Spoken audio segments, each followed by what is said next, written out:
Hello friends, Pandian store அழகே அழகு மகா சங்கமம். இந்த மகா சங்கமத்தில் என்ன நடக்குது அப்படிங்கிறத நம்ம பார்ப்போம். அடுத்தடுத்த சுவாரஸ்யங்களை தெரிஞ்சுக்க இந்த வீடியோவை ஸ்கிப் பண்ணாமல் கடைசி வரைக்கும் பாருங்கள்.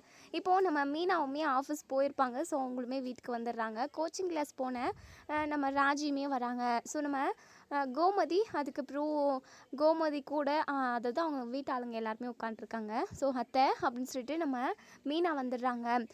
வா மீனா, வா வா உட்கார் வா அப்படின்னு சொல்லிட்டு, உனக்கு காஃபி கொண்டு வரவா அப்படின்னு சொல்லவும், உடனே இங்கே ராஜலக்ஷ்மி இருந்துட்டு, இருங்க, நீங்கள் எதுக்காக போய் காஃபியெல்லாம் போடுறீங்க, அதான் மலர் இருக்கால, மலரே மலரே காஃபி போட்டு கொண்டு வா அப்படின்னு சொல்லிட்டு, உடனே இங்கே நம்ம மலருமே இதோத்த கொண்டு வரேன் அப்படின்னு சொல்லிட்டு நம்ம மலருமே காஃபி போட்டு கொண்டு வந்து எல்லாருக்குமே கொடுக்குறாங்க. ஸோ நம்ம கோமதி வீட்டுக்கு வந்ததுலேருந்தே கவனிச்சிருப்பாங்க, ஒட்டுமொத்த வேலையுமே நம்ம மலர் தான் செஞ்சுக்கிட்டு இருந்திருப்பாங்க. ஸோ இது எல்லாத்தையுமே வாட்ச் பண்ணுறாங்க. ஏன் ஒரு சும்மா பச்சை தண்ணி மொண்டு குடிக்கணும் அப்படின்னா கூட இங்கே ராஜலக்ஷ்மி கிச்சனுக்கெல்லாம் போக மாட்டாங்க. ஒரே ஒரு வார்த்தை மலர் அப்படின்னு சொல்லி கூப்பிட்டு இதான் வேணும்னு சொல்லிட்டாங்கன்னா டான்னு உடனே நம்ம மலர் கொண்டு வந்து கொடுப்பாங்க. ஸோ இது எல்லாத்தையுமே ஒவ்வொன்றுமே வாட்ச் பண்ணிக்கிட்டு இருக்காங்க. என்ன இவங்க இந்த பொண்ணை இப்படி போட்டு வேலை வாங்குறாங்க, இந்த பொண்ணு என்ன மாடா மனுஷனானே தெரியலையே, மாடு கூட இந்த அளவுக்கு உழைக்காது அப்படிங்கிற மாதிரிலாம் நம்ம கோமதியும் மனசுக்குள்ளே நினைக்கிறாங்க. ஸோ இது வரைக்கும் வெளிப்படையாக எதுவுமே கேட்கல, மனசுக்குள்ளே தான் நினச்சிக்கிட்டு இருக்காங்க. இப்போது இங்கே நம்ம மலருமே வேறு ஏதாவது உங்களுக்கு வேணுமா அப்படின்னு சொல்லி கேட்கவும், மீனா இருந்துட்டு அதெல்லாம் ஒன்றும் வேண்டாம் அண்ணி அப்படின்னு சொல்கிறாங்க. அதுக்கப்புறம் ராஜலக்ஷ்மி இருந்துட்டு, மலரு சமையலெல்லாம் ரெடி ஆயிடுச்சுல்ல, மீனா ராஜினி இவங்க வெளியே போயிட்டு வேலைக்கும் எக்ஸாம் கோச்சிங்காகவும் போயிட்டு வந்திருக்காங்க. ரொம்ப டயர்டாக இருப்பாங்க. அது மட்டும் இல்லாமல் இப்போ காஃபி கொடுத்துட்டேன், சாப்பாடு எல்லாமே கரெக்டாக எடுத்துகிட்டு வந்து வை, நம்ம எல்லாருமே இப்போ இன்னும் கொஞ்ச நேரத்தில் உட்காந்து சாப்பிட்டுடலாம் அப்படின்னு சொல்கிறாங்க. ஸோ நம்ம மலருமே சரிங்க அத்தை, அதெல்லாம் நான் பக்காவாக எல்லாமே ரெடி பண்ணிட்டேன், நீங்கள் எல்லாருமே சாப்பிட்றேன்னு சொன்னீங்க அப்படின்னா எல்லாத்தையுமே கொண்டு வந்து நான் வைக்க ஆரம்பிச்சிடுவேன் அப்படின்னு சொல்கிறாங்க. அதுக்கப்புறம் இங்கே நம்ம ராகவ் வந்து என்ன சொல்கிறாங்க அப்படின்னா, மலர்கிட்ட அந்த கண்ணாடி எடுத்து கொடுமா அப்படின்னு சொல்லிட்டு, இங்கே நம்ம மலருமே போய் கண்ணாடி கொண்டு வந்து கொடுக்குறாங்க. சரிம்மா கொஞ்சமாக சுடுதண்ணி கொண்டு எடுத்துகிட்டு வா. உடனே இங்கே நம்ம ராஜலக்ஷ்மி மலர் எனக்கும் சீரக தண்ணி கொண்டு வாமா அப்படின்னு சொல்லிட்டு ஒவ்வொருத்தராக மாற்றி மாற்றி அவங்களோட தேவைகளை சின்ன சின்ன வேலைகளை கூட நம்ம மலரை தான் செய்ய வைக்கிறாங்க. ஸோ இது எல்லாத்தையுமே நம்ம கோமதி வந்து நோட் பண்ணுறாங்க. ஒரு குடும்பத்தில் இப்படியும் இருப்பாங்களா, பக்கம் கூட எந்திரிச்சு போகாமல் உட்காந்த இடத்துக்கே எல்லாமே அந்த பொண்ணு கொண்டு வந்து கொடுக்குது. அது மட்டும் இல்லாமல் கிச்சனில் வேலை பார்த்துக்கிட்டு இருக்கு. அந்த மாதிரி சமயத்தில் டிஸ்டர்ப் பண்ணுற விதமாக இவங்க அதை எடு இதை எடுன்னு சொல்லிட்டு சொல்லிக்கிட்டே இருக்காங்க. அந்த பொண்ணு எடுத்து கொடுத்துட்டு திரும்பவும் போய் கிச்சனுக்கே ஓடி போய் வேலை பார்க்குது. அப்பப்பா எம்பிட்டு கஷ்டம் இது அப்படின்னு சொல்லிட்டு நம்ம கோமதி மனசுக்குள்ளே நினைக்கிறாங்க. ஸோ நம்ம மீனா கிட்ட காதில் சொல்கிறாங்க, என்னடி இது, நான் வந்ததுலேருந்து பார்க்குறேன் அந்த மலர் பொண்ணு ஓடி ஆடி வேலை பார்த்துக்கிட்டே இருக்குது, ஆனால் இவங்க மாமியார் எந்த வேலையும் செய்யாமல் அமைதியாக குத்துக்கள் மாதிரி ஒரே இடத்துல உட்காந்துக்கிட்டு சீரியலோ இல்லை ஃபோனோ நுழைக்கிக்கிட்டு சும்மாவே இருக்குது, எப்படி தான் இந்த அம்மாவால் சும்மா இருக்க முடியுதுன்னு தெரியல மீனா அப்படின்னு சொல்லிட்டு, உடனே நம்ம மீனா இருந்துட்டு, அத்தை இப்போல்லாம் நீங்கள் எதுவும் பேசாதீங்க அத்தை, இந்த குடும்பத்தோட வழக்கமே இப்படி தான், நீங்கள் எதுவும் இதை எல்லாம் காதில் போட்டுக்கிட்டு தேவையில்லாமல் பேச்சு கொடுத்து நீங்கள் எதுவும் சண்டை இது இழுத்து வச்சிடாதீங்க. என்னடி என்னை பார்த்தா குடும்பத்துக்குள்ளே சண்டையை வர வைக்கிற மாதிரியா இருக்குது, அதாவது எதுவாக இருந்தாலும் ஒரு நியாயன்றது ஒன்று வேணும்லடி, அந்த பொண்ணை மட்டும் போட்டு வேலை வாங்கி அந்த பொண்ணை கொடுமைப்படுத்துறது நல்லாவா இருக்குது அப்படின்னு சொல்லிட்டு இங்கே நம்ம கோமதி பேசவும், அதாவது ரெண்டு பேருமா குசு குசுன்னு பேசிக்கிறாங்க. ஸோ இங்கே ராகவ் இருந்துட்டு, என்ன என்ன ஒரு மாதிரி ரெண்டு பேருமா சத்தமே இல்லாமல் ரெண்டு பேருமா ரகசியம் பேசிக்கிட்டு இருக்கீங்க அப்படின்னு சொல்லிட்டு, உடனே இங்கே நம்ம மீனா இருந்துட்டு, ஐயோ அதெல்லாம் ஒன்றும் இல்லை மாமா, சும்மாதான் அத்தை, நீங்கள் எல்லாருமே ரொம்ப நல்லா கவனிக்கிறீங்க அப்படின்றத தான் என்கிட்ட சொல்லிக்கிட்டு இருக்காங்க, மற்றபடி வேறு ஒன்றும் இல்லை மாமா அப்படின்னு சொல்லிட்டு நம்ம மீனா வந்து சமாளிச்சிடுறாங்க. ஸோ இப்போது சுரேஷ் இவங்க எல்லாருமே வேலையில் முடிச்சு வந்தாச்சு, காஃபியும் குடித்தாச்சு, கொஞ்ச நேரம் எல்லாருமே அப்படி இப்படின்னு பேசிக்கிட்டு இருந்துட்டு அதுக்கப்புறம் சாப்பிட உட்காடுறாங்க. ஸோ நம்ம மலர் வந்து ரொம்பவே எவ்வளோ டிஷ் சமைச்சிருக்காங்க. ஸோ ஒவ்வொரு ஐட்டத்தையும் பார்க்குறாங்க. சிக்கன் கிரேவி, சிக்கன் 65, அதுக்கப்புறம் மட்டன் தொக்கு, மட்டன் சுக்கான்ட்டு இப்படி அவங்களுக்கு என்னெல்லாம் தெரியுமோ அப்படி எல்லாத்துலேயுமே வகை வகையாக செஞ்சு வச்சுருக்காங்க. ஸோ இது எல்லா ஐட்டமையும் பார்த்துட்டு நம்ம கோமதி வாய் மேலே கை வச்சுக்கிறாங்க. மலரு இது எல்லாத்தையும் நீ தான் சமைச்சியா? ஆமாங்க நான் தான் சமைச்சேன். நீ மட்டுமே எவ்வளோ சமைச்சிருக்க, ஒருத்தி எவ்வளோ வேலையை இழுத்து போட்டுக்கிட்டு செய்கிற அப்படின்னு சொல்லிட்டு இங்கே நம்ம கோமதி வாயடிச்சு போய் நிற்கிறாங்க. உடனே இங்கே நம்ம மலர் சொல்கிறாங்க, இதெல்லாம் வழக்கம் போல் நான் செய்கிறது தாங்க, இதெல்லாம் ஒன்றும் புதுசு கிடையாது. என்ன ஒன்று உங்கள் 3 பேருக்காக எக்ஸ்ட்ரா சமைச்சிருக்கேன் அவ்வளோதான் அப்படின்னு சொல்லிட்டு உடனே இங்கே ராஜலக்ஷ்மி இருந்துட்டு, ஏய் பேசுனதெல்லாம் போதும், போயிட்டு இன்னும் என்னெல்லாம் கொண்டு வரணுமோ அதை எல்லாத்தையும் கொண்டு வந்து வை. சும்மா பேசினா போதும், யாராவது பேச்சு கொடுத்தா அப்படியே நீட்டுக்காக பேசிக்கிட்டே தான் இருப்பேன் அப்படின்னு சொல்லிட்டு இங்கே மலரை திட்டவும் செய்கிறாங்க. இதையும் நம்ம கோமதி கவனிக்கிறாங்க. ஸோ இப்போது இங்கே மலருமே எல்லா சாப்பாடெல்லாம் எடுத்துகிட்டு வந்து வச்சாச்சு. ஸோ எல்லாருமே லைனாக உட்காடுறாங்க வழக்கம் போல், எல்லாருக்குமே பரிமாறுறாங்க. செம்ம டேஸ்ட்டாக சமைச்சிருக்கம்மா அப்படின்னு சொல்லிட்டு இங்கே நம்ம கோமதி வந்து சொல்கிறாங்க. ஆனால் இந்த ராஜலக்ஷ்மி ஒரு மாதிரி மேலும் கீழுமா பார்க்குறாங்க. உடனே கோமதி இருந்துட்டு ராஜலக்ஷ்மி கிட்ட சொல்கிறாங்க, ஏங்க நானும் காலையிலையும் சாப்பிட்டேன், ரொம்ப நல்லா சுவையாக அந்த பொண்ணு சமைச்சிருந்தது. அதே சமயம் அந்த பொண்ணை நாங்கள் பாராட்டவும் செஞ்சோம். ஆனால் நீங்கள் காலையிலையும் சரி இப்போவும் சரி ஒரு வார்த்தை கூட நல்லா சமைச்சிருக்க அப்படின்னு சொல்லிட்டு சொல்லவே இல்லை அப்படின்னு சொல்லவும் உடனே இங்கே ராஜலக்ஷ்மி இருந்துட்டு, ஏங்க இதெல்லாம் ஒரு சமைக்கிறதெல்லாம் எனக்கு கை வந்த கலைங்க, என்ன பண்ணுறது, வயசாயிடுச்சு, வயசான காலத்தில் என்னால் எந்த வேலையும் செய்ய முடியல, அவ்வளோதான். இதை விட நான் அருமையாக சுவையாக சமைப்பேன், இதெல்லாம் ஒரு சுவையா அப்படின்னு சொல்லிட்டு இங்கே ராஜலக்ஷ்மி நக்கலாகவும் கிண்டலாகவும் பேசுகிறாங்க. ஸோ மலருக்கு ஒரு மாதிரி கஷ்டமாக இருக்குது. உடனே நம்ம கோமதி இருந்துட்டு, ஏங்க என்னதான் இருந்தாலும் இந்த அளவுக்கு நானே டேஸ்ட்டாக சுவையாக சமைச்சதே கிடையாது. ஆனால் இந்த பொண்ணு இந்த அளவுக்கு ரிஸ்க் எடுத்து அதுவும் ஒத்தையிலே இவ்வளோ சமைச்சிருக்கு, ஒரு வார்த்தைக்காக கூட நீங்கள் அந்த பொண்ணுக்கிட்ட நல்லா இருக்குமா அப்படின்னு சொல்லிட்டு சொல்லவே இல்லை. அப்படி சொன்னால் நல்லா இருக்கும்ல, அதாவது எல்லாருக்காகவும் எல்லாருமே ஆரோக்கியமாக இருக்கணுன்றதுக்காகவும் ஒவ்வொன்றுத்தையும் பார்த்து பார்த்து அந்த பொண்ணு செய்யுது. ஆனால் நீங்கள் யாருமே இதை பெருசாக நினைக்காம சாப்பிட்றதுக்கு கரெக்டாக வகை வகையாக எல்லாம் இருந்தால் போதும், செய்கிறவங்க எக்கேடு கெட்டு போனால் என்ன அப்படிங்கிற மாதிரி தானே இருக்கீங்க அப்படின்னு சொல்லிட்டு உடனே இந்த ராகவ், அதாவது நம்ம பாக்கியராஜோட அப்பா வந்து பயங்கரமாக முறைச்சி பார்க்குறாங்க. இதை மீனா வந்து கவனிக்கிறாங்க. உடனே ராஜலக்ஷ்மி எதுவுமே பேசாமல் சைலண்ட்டாகவே இருக்காங்க. என்னங்க நீங்கள் எதுவுமே பதில் சொல்ல மாட்டேங்கிறீங்க, நான் கேட்குற கேள்விக்கு பதில் சொல்லுங்கள் அப்படின்னு சொல்லிட்டு உடனே இங்கே மீனா இருந்துட்டு, அத்தை கொஞ்சம் சும்மா இருங்க அத்தை, ஏன் அத்தை வந்த இடத்துல வந்தோமா சாப்பிட்டோமா ஒரு 2 நாள் இருந்தோமான்னு போனோமான்னு இருக்கணும், தேவையில்லாமல் எந்த கலவரமும் வேண்டாம் அத்தை அப்படின்னு சொல்லிட்டு, ஏய் என்னடி நீ அத்தை பேசாதீங்க அத்தை ப்ளீஸ் அத்தை அப்படின்னு சொல்லிட்டு இப்போது இங்கே நம்ம மலர் இருந்துட்டு மத்திக்கிட்ட சொல்கிறாங்க, மத்தி இவங்க 3 பேருமே, அதாவது 3 பேருன்றதை விட இந்த கோமதி அத்தை இருக்காங்க பாரு, அவங்க உண்மையாகவே உன்ன மாதிரி போட்டு போட்டு நல்லா இவங்கள வறுத்து எடுக்கிறாங்க, இதுவும் நல்லா தான் இருக்குல்ல அப்படின்னு சொல்லிட்டு மலர் வந்து சந்தோஷப்பட்டுக்கிறாங்க. ஸோ அவங்க மனசில் நினச்சதை வெளிப்படையாக அவங்களால கேட்கவே முடியல. அவங்க மனசில் நினைக்கிறது எல்லாமே வேறு யாராவது கேட்குறாங்க அப்படின்னா, மதியோ இல்லை கோமதியோ இவங்க கேட்குறாங்க அப்படின்னா கண்டிப்பாக நம்ம மலருக்கு ரொம்ப சந்தோஷமாக இருக்குது. ஸோ அவங்களால கேட்க முடியாத மற்றவங்களாவது கேட்குறாங்களே அப்படின்ற ஒரு சின்ன ஒரு அல்ப சந்தோஷம்தான். ஸோ இப்போ எல்லாருமே சாப்பிட்டு முடிச்சிடுறாங்க. கடைசியாக நம்ம மலர் வந்து சாப்பிட்டுக்கிட்டு இருக்காங்க. இப்போது இங்கே மலரோட மாமியார் இருந்துட்டு, இங்கே பாரு மலர், சாப்பிட்டு முடிச்சதும் துணியெல்லாம் துவைச்சிடு, நிறைய துணி இருக்குது அப்படின்னு சொல்கிறாங்க. இதை கேட்ட கோமதி இருந்துட்டு அவங்களால பொறுமையாகவே இருக்க முடியல. அவங்களும் காலையிலேருந்து வந்ததுலேருந்து பார்த்துக்கிட்டு இருக்காங்க. ஒவ்வொரு வேலையாக வீட்டை சுத்தம் பண்ணுறதுலேருந்து துடைக்கிறதுலேருந்து ஒட்டடை அடித்து க்ளீன் பண்ணி எல்லா வேலையுமே ஒட்டுமொத்தமாக செஞ்சு முடிக்கிறாங்க. கிச்சன் வேலைன்னாவே இன்னும் அதிகம்தான். ஸோ இத்தனை பேருக்கு தனியாகவே சமைச்சிருக்காங்க. இப்படி ஒட்டுமொத்த வேலையுமே செஞ்சுருக்காங்க. ஸோ எல்லா வேலையும் செஞ்சுட்டும் இப்போ துணி துவைக்கணுமா அப்படின்றத இங்கே நம்ம கோமதியால் ஏற்றுக்கவே முடியல. அவங்களால கேட்காமலும் இருக்க முடியல. என்னங்க நீங்கள், அந்த பொண்ணு காலையிலேருந்து மாடு மாதிரி இந்த குடும்பத்துக்காக உழைச்சிக்கிட்டு இருக்கு, ஒரு நிமிஷம் கூட உட்காரத்துக்கு டைம் இல்லை அந்த பிள்ளைக்கு. கண்ணாடி எடு, சுடுதண்ணி வை, அந்த செருப்பை தொடச்சி வச்சுட்டு ஷூவை பாலிஷ் போடு, இந்த வீட்டை பேருக்கு அதை பண்ணி இதை பண்ணுன்னு சொல்லிட்டு அந்த பொண்ணுக்கிட்ட ஏதாவது ஒரு வேலை வச்சுக்கிட்டே இருக்கீங்க. ஏங்க கூட மாட நீங்கள் ஒத்தாசை பண்ணக்கூடாதா என்ன? துணியை துவைக்க சொல்கிறீங்க கிச்சனில், காலையிலேருந்து சாயந்தரம் வரைக்கும் இப்படி நின்று எப்படியெல்லாம் வேலை பார்க்குது. என்னங்க நீங்கள் கொஞ்சம் கூட மனசாட்சியே இல்லாமல் அந்த பொண்ணை போட்டு இப்படி வேலை வாங்குறீங்க. அந்த பொண்ணு மிஷினா என்ன மனுஷனா என்ன சொல்லுங்கள்? மிஷின் கூட தேஞ்சு போயிடுங்க உங்கள் மாதிரி ஆளுங்க கிட்டே இருந்துச்சு அப்படின்னா அப்படின்னு சொல்லிட்டு கோமதி பாட்டுக்கு வாய்க்கு வந்ததெல்லாம் கேட்கவும் உடனே இங்கே ராஜலக்ஷ்மி மறு பேச்சு பேசாமல் அமைதியாகவே பார்த்துக்கிட்டு இருக்காங்க. அப்போ தான் மீனாவும் ராஜி வராங்க. இங்கே கோமதி கேட்டுக்கிட்டு இருக்கிறதெல்லாம் பார்த்துட்டு மீனா எப்படியாவது அத்தையங்கேருந்து கூட்டிகிட்டு போயிடணுன்ட்டு தான் நினைக்கிறாங்க. அத்தை வாங்க அத்தை, நீங்கள் ரூமுக்கு, நீங்கள் டேப்லெட் போகணும்ல, இருடி நான் பேசிட்டு வந்துடுறேன், அத்தை நீங்கள் வாங்க அத்தை அப்படின்னு சொல்லிட்டு இங்கே நம்ம மீனா வந்து இப்போது ரூமுக்கு கூட்டிகிட்டு போயிடுறாங்க நம்ம கோமதியை. இங்கே ராஜலக்ஷ்மி இருந்துட்டு மலரை பார்த்து பயங்கரமாக திட்டுறாங்க. என்னடி நீ வர அதாவது விருந்தாளிங்க கிட்ட கூட என்னென்னமோ சொல்லி இப்படி என்னை திட்டு வாங்க வைக்கிற. நான் என்ன சின்ன குழந்தையாடி திட்டு வாங்கிக்கிட்டு அமைதியாக இருக்கிறதுக்கு? இந்த வீட்டோட விதிமுறையும் பழக்க வழக்கமும் இது தானே, காலங்காலமாக இதுதானே நடந்துக்கிட்டு இருக்கு. என்னமோ அந்த அம்மா புதுசாக பேசிக்கிட்டு இருக்காங்க, நீயும் பார்த்துக்கிட்டு சும்மா இருக்க.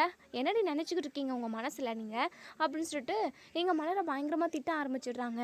மதி இங்கே பாருங்கள், அக்கா எதுவுமே பேச கிடையாது. மலர் அக்காவை தேவையில்லாமல் எதுவும் பேசாதீங்க. அவங்க கேள்வி கேட்டாங்க அப்படின்னா நீங்கள் அதுக்கு பதில் சொல்லணும்.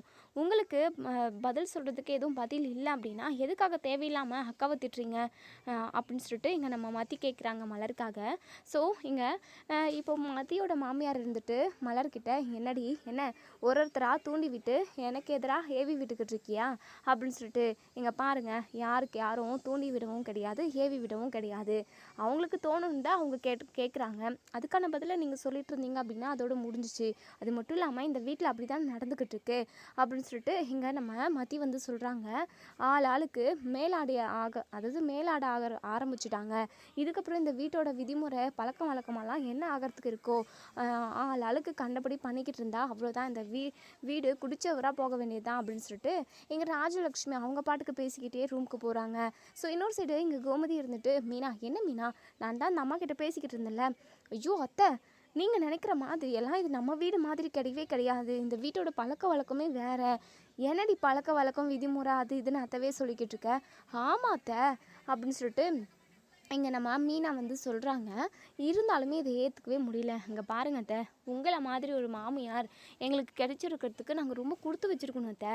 கண்டிப்பாக இந்த ஊர் உலகத்தில் நிறைய பேர் உங்களை மாதிரிலாம் இருக்க மாட்டாங்க. இப்போ பார்த்தீங்களா, இந்த வீட்டில் உள்ள ஒட்டுமொத்த வேலையுமே மலரணி தான் செய்கிறாங்க. அவங்க ஒரு வார்த்தை எதிர்த்துமே கேட்கவே முடியாது. என்னடி இது, இந்த காலத்துலேயும் இப்படி ஒரு பொண்ணா அப்படின்ற மாதிரி தான் இங்கே நம்ம கோமதி நினைக்கிறாங்க. சரிடி, உன் வேலை விஷயமெல்லாம் எப்படி போய்கிட்டு இருக்கு அப்படிங்கிற மாதிரி பேசிக்கிட்டு இருக்காங்க. இவங்க 3 பேருமா பேசிக்கிட்டு இருக்க டைமில் தான் இங்கே மதியும் மலரும் உள்ளே வரலாமா அப்படின்னு சொல்லி கேட்கவும், உள்ளே வாங்க, தாராளமாக வாங்க வாங்க நீ அப்படின்னு சொல்லிட்டு எங்கள் மீனா கூப்பிடுறாங்க. ஸோ இப்போது மதியும் மலரும் உட்காடுறாங்க. உடனே கோமதி இருந்துட்டு, ஏமா மலரு, ஏமா அவங்க சொன்ன சொல்லுக்கு இழுப்புக்கெல்லாம் நீ போய்கிட்டு இருக்க? உன்னால் முடிஞ்ச அளவுக்கு மட்டும் வேலை பாருமா. உன்னையும் மீறி அவங்களுக்காக உன்னுடைய உடம்பை வருத்திக்கிட்டு நீ ஏமா இவ்வளோ வேலையும் செய்யணும்? ஏமா நீ இவ்வளோ அப்பாவியாக இருக்க அப்படின்னு சொல்லிட்டு கோமதி கேட்குறாங்க. அதெல்லாம் பழகிடுச்சுங்க. முன்னாடி வந்தப்போ கொஞ்சம் கஷ்டமாக தான் இருந்தது.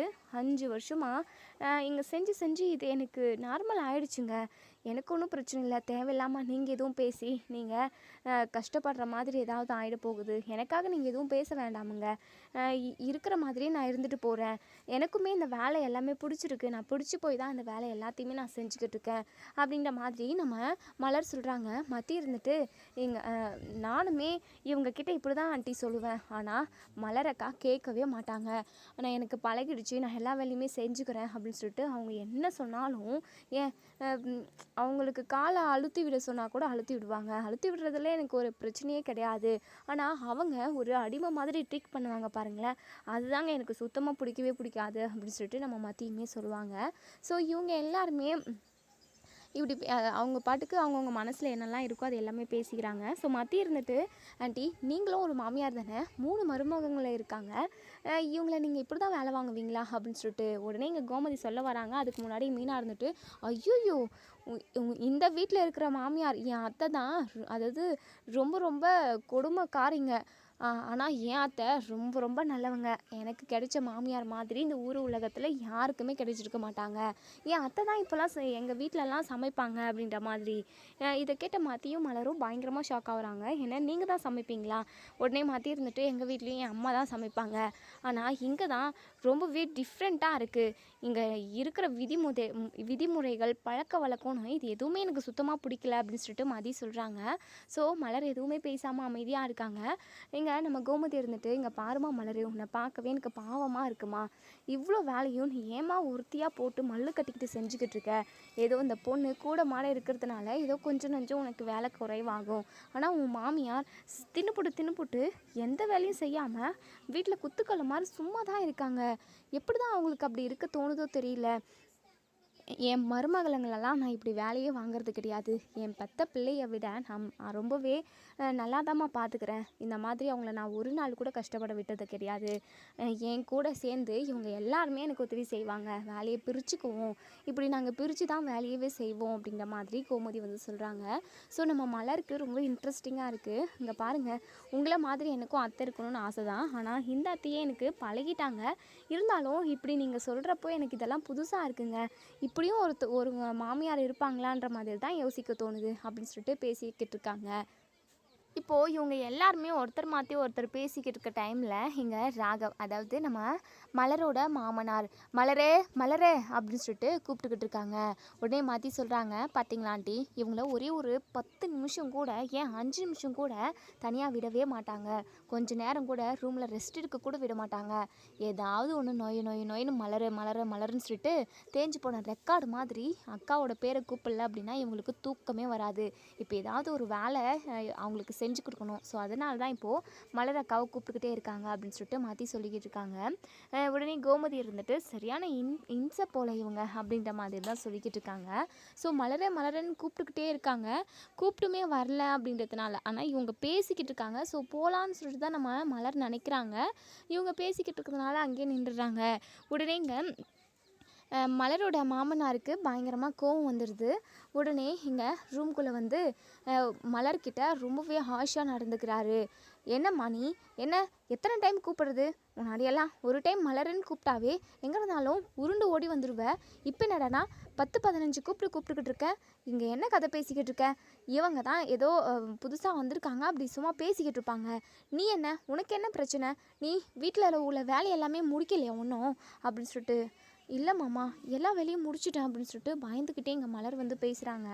உடனே மாற்றி இங்கே முறைச்சி பார்த்துக்கிட்டு இருக்காங்க. இங்கே நம்ம மீனாவுமே ரொம்ப பயந்து போய் பார்க்குறாங்க. ராஜு இருந்துட்டு, அக்கா நீங்கள் சொன்ன மாதிரி உங்கள் மாமா ரொம்ப டெரர் தான் அக்கா அப்படிங்கிற மாதிரி. உடனே இங்கே எங்கள் மலர் இருந்துட்டு, சொல்லுங்கள் மாமா, உங்களுக்கு என்ன வேணும்? மண்ணாங்கட்டி வேணும் அப்படின்னு சொல்கிறாங்க. மலர் அப்படியே பயந்துக்கிட்டே நிற்கிறாங்க. உடனே இப்போ ஏதோ சத்தமாக இருக்குன்னு சொல்லிட்டு பாக்கியராஜ்மே வராங்க. ஸோ ராஜலக்ஷ்மி இவங்க 2 பேருமே வந்துடுறாங்க. உடனே இங்கே ராஜலக்ஷ்மி இருந்துட்டு, என்னங்க, இல்லை இந்த மலரை 10-15 டைம் கூப்பிட்டுக்கிட்டு இருக்கேன். இவளுக்கு இவ்வளோ திமிரு ஏறி இருந்தா இவள் இங்கே நின்று கதை பேசிக்கிட்டு இருந்திருப்பான். நமக்கு என்ன வேணும் வேணான்னு சொல்லிட்டு ஒவ்வொன்றுத்தையும் பார்த்து செய்யறதுக்காக தானே இவ இருக்கா. அதை மறந்துட்டு இங்கே நின்று ஜாலியாக கதை பேசி விட்டு உட்காண்ட்ருக்கா. இவளை இப்படியே விட்டோம் அப்படின்னா கண்டிப்பாக இவ தேரவே மாட்டா அப்படிங்கிற மாதிரியெல்லாம் கண்டபடி பேசுகிறாங்க. கோமதி இருந்துட்டு பேச வராங்க. உடனே மீனா இருந்துட்டு, அத்தை கொஞ்ச நேரம் அமைதியாக இருங்க அத்தை, ஏதாவது பெருசாக பிரச்சனையும் வந்துட போகுது, இதை சுமூகமாக முடிக்கிற மாதிரி பாருங்கள் அப்படின்னு சொல்லிட்டு. அதுக்கு நீங்கள் என்னை பேச விட்டால் தானே மீனா? ஐயோ அத்தை, நீங்கள் பேசினா தான் இன்னும் பெருசாகிடுமோன்னு பயமாக இருக்குத்த அப்படின்னு சொல்லிட்டு. இப்போ உங்கள் மலர் இருந்துட்டு, மாமா என்ன வேலை செய்யணும்னு சொல்லிட்டு நீங்கள் சொல்லுங்கள், நான் செஞ்சிடுறேன் மாமா. அது நான் கூப்பிட்டப்பவே வந்திருக்கணும். இப்போ அப்படியே பயந்து நடுங்கிற மாதிரியே சீனெல்லாம் போடாத அப்படின்னு சொல்லிட்டு. உடனே ராஜலக்ஷ்மி இருந்துட்டு, ஏய் மலரு, உனக்கு என்னடி தலைக்கு மேலே ஏறிட்டு இருக்கா திமிரு? ஏன் உன் மாமாவுக்கு என்ன வேணும் வேண்டான்னு சொல்லிட்டு ஒன்று தான் பார்த்து எடுத்து கொடுக்க மாட்டேன். நீ பாட்டுக்கு வந்து இங்கே ரூமில் உட்காந்துக்கிட்ட அப்படின்னா அங்கே எங்கள் 2 பேருக்கும் யார் வேலை செஞ்சு கொடுப்பா அப்படின்னு சொல்லிட்டு பயங்கர கோவமாக பேசுகிறாங்க. ஸோ இங்கே நம்ம பாக்கியராஜ் இருந்துட்டு, இப்போ என்ன ஆகிடுப்போச்சு, ஏதோ கெஸ்ட்டு வந்திருக்காங்க, அவங்க கூட நின்று பேசிக்கிட்டு இருக்கா, இதில் என்ன பெரிய குத்தம்னு சொல்லிட்டு எதுக்காக 2 பேருமா பிடிச்சி மலர் திட்டிக்கிட்டு இருக்கீங்க அப்படின்னு சொல்லிட்டு பாக்கியராஜ் கேட்குறாங்க. உடனே ராஜலக்ஷ்மி இருந்துட்டு, டேய் உனக்கு என்னடா, நீ சும்மா நில்லுப்போ, நீ இப்படி அவளுக்கு சப்போர்ட் பண்ணி தான் இப்போது அவள் ஓவராக பண்ணிக்கிட்டு இருக்கா அப்படின்னு சொல்லிட்டு ராஜலக்ஷ்மி சொல்கிறாங்க. ஸோ இப்போ கோமதி இருந்துட்டு, எதுக்காகங்க அந்த பொண்ணை போட்டு இப்படி ஒரு மாதிரி பயம் கொடுத்துட்டீங்க? என்ன வேலைன்னு சொன்னால் அவள் செய்வா இல்லை அப்படின்னு சொல்லிட்டு. சரி என் பின்னாடி வா மலர் அப்படின்னு சொல்லிட்டு கூப்பிட்டுட்டு வராங்க இங்கே ராகவ், அதாவது நம்ம மலரோட மாமனார். ஸோ பின்னாடியே நம்ம மலருமே போகிறாங்க, ராஜலக்ஷ்மியும் போகிறாங்க. ஸோ இங்கே மதியுமே அக்காவை ஏதாவது திட்டிடுவாங்கன்னு சொல்லிட்டு அவங்களுமே பின்னாடியே வராங்க. இப்போது ஹாலுக்கு வந்துடுறாங்க. ஸோ ராகவ் இருந்துட்டு, இங்கே பாருமா, நான் இப்போ தான் இது மோஷன் போயிட்டு வந்தேன், பாத்ரூமில் தண்ணி வரல, நின்று போச்சு, வெளியே குழாயில் தண்ணி வரும் பாருமா, அந்த தண்ணியை பிடிச்சிட்டு வந்து பாத்ரூமெல்லாம் க்ளீன் பண்ணிடு அப்படின்னு சொல்கிறாங்க. இதை கேட்ட எங்கள் மலர் ஒரு மாதிரி ஷாக் ஆகி போய் நிற்கிறாங்க. உடனே பாக்கியராஜ் இருந்துட்டு, என்னப்பா என்னென்ன வேலை சொல்லணும்னு சொல்லக்கூடாதுன்னு கூட உங்களுக்கு தெரியலையா? அவள் வேலை செய்கிறான்றதுக்காக நீங்கள் அதுக்காக இவ்வளோ டூ மச்சாக பண்ணுவீங்களாப்பா? நீங்கள் மோஷன் போனீங்க அப்படின்னா அதை நீங்கள் தான்ப்பா க்ளீன் பண்ணணும். உங்களுக்கு கண்ணாடி எடுத்து கொடுக்குறதுலேருந்து சுடுதண்ணி காய வச்சு கொடுக்குறதுலேருந்து ஒட்டுமொத்த வேலையுமே மலர் உங்களுக்காக பார்த்து பார்த்து செய்கிறா. ஆனால் அந்த வேலை எல்லாமே அம்மா தான் உங்களுக்கு செஞ்சு கொடுக்கணும். ஆனாலுமே ஒரு மாமனார் தன்னோட அப்பா தானே, அப்பா மாதிரி தானேன்னு சொல்லிட்டு தான் மலர் எல்லாத்தையுமே உங்களுக்கு செஞ்சு கொடுத்துக்கிட்டு இருக்கிறா. ஆனால் இப்போது நீங்கள் மோஷன் போயிட்டு தண்ணி வராமல் நின்றதுனால அதுக்கு மலர் என்ன பண்ணுவான்? நீங்கள் தானே தண்ணி கொண்டு வந்து க்ளீன் பண்ணணும். அப்படி இல்லைன்னா அம்மா கிட்ட கொடுங்க, சொல்லுங்கள். இந்த மாதிரி வேலையெல்லாம் மலர்கிட்ட சொல்கிற வேலை வச்சுக்காதீங்க அப்படின்னு சொல்லிட்டு நம்ம பாக்கியராஜ் வந்து சொல்கிறாங்க. ஸோ மலருமே பயந்து போய் நின்றுக்கிட்டு இருக்காங்க. மதிக்குமே பயங்கரமாக கோவம் வருது. உடனே என்ன பிரச்சனைன்னு சொல்லிட்டு இங்கே மீனா, கோமதி, ராஜி இவங்களுமே வந்து பார்த்துக்கிட்டு இருக்காங்க. ஸோ இங்கே அதாவது மலரோட மாமனார் இருந்துட்டு, என்ன ராஜலக்ஷ்மி இதெல்லாம் என்ன இது? இந்த வீட்டில் என்னெல்லாம் வேலை இருக்கோ அது செய்கிறது மட்டும்தானே இவளோட வேலை? நான் ஏதோ வேலை சொன்னால் இவன் ஒரு மாதிரி பேசுகிறான், அவன் பொண்டாட்டிக்கு சப்போர்ட் பண்ணி பேசுகிறான், என்ன நினச்சிக்கிட்டு இருக்கான் இவன் மனசில் அப்படின்னு சொல்லிட்டு அப்படியே பயங்கர சத்தமாக கோவமாக பேசுவோம். உடனேங்க நம்ம ராஜலக்ஷ்மி இருந்துட்டு, மலர் என்னடி உன்னால் பாத்ரூம் கூட க்ளீன் பண்ண முடியாதா அப்படின்னு சொல்லிட்டு, அத்தை நான் க்ளீன் பண்ணிடுறேன் அத்தை, தேவையில்லாமல் பெருசாக பேசி பிரச்சனைலாம் வேண்டாம், நான் போகிறேன் இங்கே பாருங்கள் நீங்கள் போங்க நான் பண்ணிக்கிறேன் அப்படின்னு சொல்லிட்டு, இல்லை மலர் உன்னை நான் அதை க்ளீன் பண்ண விடவே மாட்டேன். ஏன் என் அம்மா பண்ணட்டும், என் அம்மாவுக்கு என்ன வேலை? மற்ற வேலை தான் எதுவும் செய்ய மாட்டேங்கிறாங்க. ஏன் அது கூட தன்னோட புருஷன் செஞ்ச இதுக்கு கூட எதுவும் பண்ண முடியாதா என்ன? அதெல்லாம் நீ பண்ணவே கூடாது, நீ க்ளீன் பண்ணாத அப்படின்னு சொல்லிட்டு பாக்கியராஜ் சொல்கிறாங்க. உடனேங்க இந்த அதாவது பாக்கியராஜோட அப்பா இருந்துட்டு பாக்கியராஜை அடிக்க வரவும் உடனே இங்கே கோமதி வந்து கையை பிடிச்சிடுறாங்க. உடனே மீனா அப்படியே கண்ணெல்லாம் மொட்டை மொட்டையாக அப்படியே முழிக்கிறாங்க. ஐயோ அத்தை வந்துருங்க அத்தை.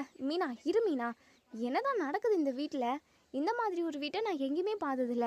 இங்கே பாருங்க, நீங்கள் பேசுகிறதுல ஏதாவது நியாயம் இருக்கா? அந்த பொண்ணு இந்த வீட்டுக்கு வாழ வந்த மருமக, அவள் சமைச்சு போடுவான், வீட்டை க்ளீன் பண்ணுவான், உங்களை பார்த்துக்கிறது கூட தப்பே இல்லை தான். ஆனால் நீங்கள் ஓவராக போய்கிட்டு இருக்கீங்க. நீங்கள் மோஷன் போயிட்டு அங்கே தண்ணி வரல அப்படின்னா நீங்கள் க்ளீன் பண்ணணும், அப்படி இல்லை உங்கள் பொண்டாட்டிக்கிட்ட சொல்லணும். மற்றபடி வேறு யாராவது வந்து க்ளீன் பண்ணணுன்னா அதுக்கு வேலைக்காரவங்க தான் வைக்கணும். இப்போல்லாம் அந்த வேலைக்காரவங்க கூட இப்போல்லாம் அந்த வேலை செய்கிறது கிடையாது. நீங்கள் இப்போ மோஷன் போனீங்க அப்படின்னா அந்த பாத்ரூமை நீங்கள் தான் கழுவணும். என்னங்க நீங்கள் கொஞ்சம் கூட மனசாட்சியே இல்லாமல் நியாயமே இல்லாமல் இப்படி அந்த பொண்ணை போட்டு வேலை வாங்குறீங்க. இதெல்லாம் கொஞ்சம் கூட சரியில்லை. அதுக்கப்புறம் நடக்கிறதே வேறு அப்படின்னு சொல்லிட்டு கோமதி நம்ம மலருக்காக சப்போர்ட் பண்ணி பேசுகிறாங்க. உடனேங்க சுரேஷுமே, அப்பா என்னப்பா இதெல்லாம் கேட்கவே அசிங்கமாக இருக்குது, ஏன் இப்படி அசிங்கமாக நடந்துக்கிறீங்க? ஏன்ப்பா இப்படியெல்லாம் என்னை அசிங்கப்படுத்துறீங்க வந்தவங்க முன்னாடி? எந்தெந்த வேலையை மலர் அன்னைக்கு வைக்கணுமோ அந்தந்த வேலையை மட்டும் மலர் அன்னைக்கு வைங்க, தேவையில்லாமல் இப்படியெல்லாம் பண்ணிக்கிட்டு இருக்காதீங்கப்பா நீங்கள் அப்படின்னு சொல்லிட்டு சுரேஷுமே கோவப்படுறாங்க. எல்லோரும் முன்னாடியுமே இங்கே இந்த பாக்கியராஜோட அப்பா அவமானப்பட்டு நிற்கிறாங்க. ராஜலக்ஷ்மி இருந்துட்டு, ஏங்க சரி விடுங்க நானே பார்த்துக்கிறேன் அப்படின்னு சொல்லிட்டு போகிறாங்க. ஸோ அதையுமே பாத்ரூம் போய் க்ளீன் பண்ணிடுறாங்க. எங்கள் மலர் மேலே மலரோட மாமனாரும் மாமியாரும் பயங்கர கோவமாக இருக்காங்க. ஸோ கோமதி இருந்துட்டு மலரை தனியாக ரூமுக்கு கூட்டிகிட்டு போயிட்டு, இங்கே பாரு மலர், இனிமே நீ இந்த வீட்டில் ஒரு சில வேலை மட்டும்தான் செய்யணும், மீதி வேலையெல்லாம் உன் மாமியாருக்கு சொல்லு. அவங்க சும்மா தானே இருக்காங்க, அவங்களால நடந்து ஓடி ஆடி வேலை செய்ய முடியல அப்படின்னா உட்காந்துக்கிட்டே என்ன வேலை செய்ய முடியுமோ அந்த வேலையை நீ கொடு மலரு. இனிமேலும் நீ அவங்களுக்கு பயந்துக்கிட்டாலாம் இருக்கணும்னு இல்லை. அவங்கள என்ன வீட்டை விட்டு துரத்துறியா, இல்லை அவங்களுக்கு சாப்பாடு போட மாட்டேன்னு சொல்லிட்டு நீ என்ன அராஜகம் பண்ணுறியா? அப்படிலாம் இல்லைல்ல, அவங்களுக்கு தேவையானதை நீ எல்லாமே பண்ணி கொடுக்குற. அப்படி இருக்கிறப்போ அவங்களும் உங்ககிட்ட மரியாதையாக நடந்துக்கணும். ஒரு லிமிட்டை தாண்டி யாருமே வரக்கூடாது மலர், அந்தளவுக்கு நீ வச்சுக்கோ. இனிமே கிச்சனில் வேலை பார்க்குறியா, உன் மாமியார் மாமனாரை பார்த்துக்கிறியா, அவ்வளோ அதோட விட்டுரு. அதாவது அதுக்கும் மேலே அவங்க வந்து ஏதாவது சொன்னாங்க அப்படின்னா உங்கள் வேலையை நீங்களே பார்த்துக்கோங்கன்னு சொல்லிவிடு மலர். இதுக்கப்புறமும் நீ யாருக்காகவும் இப்படி அவமானப்பட்டுக்கிட்டு இருக்க வேண்டாம். எதுக்காக? உனக்கு என்ன தலையெழுத்து? இவங்களுக்கு பாத்ரூம் போனால் அதை கூட க்ளீன் பண்ணி கொடுக்கணும்னு சொல்லிட்டு என்ன நமக்கு என்ன தலையெழுத்தா என்ன? அப்படியெல்லாம் வேண்டவே வேண்டான்ற மாதிரி தான் நம்ம கோமதி சொல்கிறாங்க. அதாவது மாமனார் மாமியாரை பார்க்க வேண்டான்னு சொல்லலை, அதுக்கும் ஒரு அளவு இருக்கு இல்லையா?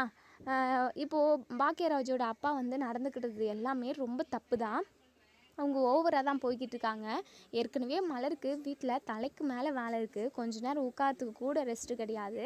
அந்த அளவுக்கு அவங்க ஓடி ஓடி உழைச்சிக்கிட்டு தான் இருக்காங்க. ஸோ அவங்களோட மனசை புரிஞ்சுக்கிட்டு இவங்க 2 பேருமே கரெக்டாக நடந்துக்கணும். ஆனால் அவங்க லிமிட்டை மீறி என்னென்னமோ பண்ணிக்கிட்டு இருக்காங்க. ஸோ கோமதி பேசுகிறது தான் கரெக்டு. அதே சமயம் இங்கே கோமதி வந்து மீனா கிட்ட சொல்லிடுறாங்க, இங்கே பாரு மீனா, இனிமேல் நம்ம இங்கே ஒரு நிமிஷம் கூட இருக்க வேண்டாம், நம்ம எங்கேயாவது ஹோட்டல்லே தங்கி நம்ம வேலையை முடிச்சுட்டு வீட்டுக்கு போவோம். அதுக்கு முன்னாடியும் அத்தையை பார்த்து ஒரு 4 கேள்வி நறுக்குன்னு கேட்காம விட மாட்டேன் அப்படின்னு சொல்கிறாங்க.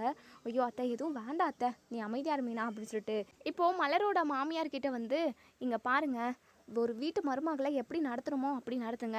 உங்கள் பொண்ணு எப்படியோ அதே மாதிரி தான் வீட்டோட மருமகளும். அவளுக்கு ஒத்தாசையாக உங்களால் முடிஞ்ச அளவுக்கு 2-3 வேலையை செஞ்சு கொடுங்க. வீட்டில் சும்மா உட்காந்துருக்கிறதுக்கு பதிலாக அப்படி செய்யலாம்ல. அந்த பொண்ணை போட்டு வறுத்து எடுக்காதீங்க. அதுக்கப்புறம் நடக்கிறதே வேறு. இன்னொரு டைம் நான் இந்த பக்கம் வரப்போ அந்த பொண்ணை நீங்கள் போட்டு சித்திரவதை பண்ணிக்கிட்டு இருக்கிறத நான் பார்த்தேன் அப்படின்னா கண்டிப்பாக உங்களை நான் போலீஸில் கம்ப்ளைண்ட் பண்ணி உங்களை கண்டிப்பாக உள்ளே தள்ளிடுவேன், பார்த்துக்கோங்க, அவ்வளோதான் உங்களுக்கு மரியாதை அப்படின்னு சொல்லிட்டு இங்கே மாமியார், அதாவது மலரோட மாமியாரையும் மாமனாரையும் வார்ன் பண்ணிவிட்டு நம்ம மீனாவையும் ராஜியையும் கூட்டிக்கிட்டு நம்ம கோமதி அங்கேருந்து கிளம்பி வந்துடுறாங்க. ஸோ இங்கே மலரோட மாமியாரும் மாமனாரும் பயங்கர கோவமாக இருக்காங்க. பாக்கியராஜ் மனசுக்குள்ளே நினைக்கிறாரு, இதுக்கப்புறமும் மலருக்கு இந்த வீட்டில் தரக்குறைவான ஒரு விஷயம் நடந்தாலோ, அவளுக்கு மரியாதை யாரும் கொடுக்கல அப்படின்னாலோ, இனிமேல் நம்ம இந்த வீட்டில் இருக்க வேண்டாம், பேசாமல் மலரை தனி கொடுத்தனும் கூட்டிகிட்டு போயிடணும் அப்படின்னு சொல்லிட்டு பாக்கியராஜ் நினைக்கிறாங்க. ஸோ பாக்கியராஜ் நினச்சபடி மலரை தனி கொடுத்தனும் கூட்டிகிட்டு போனதுக்கப்புறம் தான் கண்டிப்பாக அவங்க மாமியார் மாமனாருக்கு மலரோட அருமை என்னன்னு தெரியும். ஸோ அவங்க ஒரு வெறும் வீட்டு வேலைக்காரி தான், வீட்டு வேலைக்காரி மட்டும்தான்ற மாதிரி தான் அவங்க நடத்திக்கிட்டு இருக்காங்க. ஸோ நம்ம பாக்கியராஜ் வந்து ஒரு தெளிவாக ஒரு முடிவெடுத்து மலரையும் தன்னோட பொண்ணையும் வீட்டை விட்டு கூட்டிகிட்டு போனாங்க, தனி கொடுத்தனும் போனாங்க அப்படின்னா கண்டிப்பாக மலர் அவங்க நினச்ச மாதிரி அவங்க வாழ்க்கையை சந்தோஷமாக என்ஜாய் பண்ணி வாழ்வாங்க. ஸோ அப்படி நடந்தால் ரொம்ப நல்லாயிருக்கும் அப்படின்னு நினைக்கிறவங்க இந்த வீடியோ கீழே கமெண்ட் பண்ணி தெரிவிங்க. ஸோ மலர் லவ் பாக்கியராஜ் அப்படின்னு சொல்லிட்டு கமெண்ட் பண்ணுங்கள். மறக்காமல் சேனலில் சப்ஸ்கிரைப் பண்ணிக்கோங்க, பெல் ஐகானையும் கிளிக் பண்ணிக்கோங்க. தேங்க்யூ.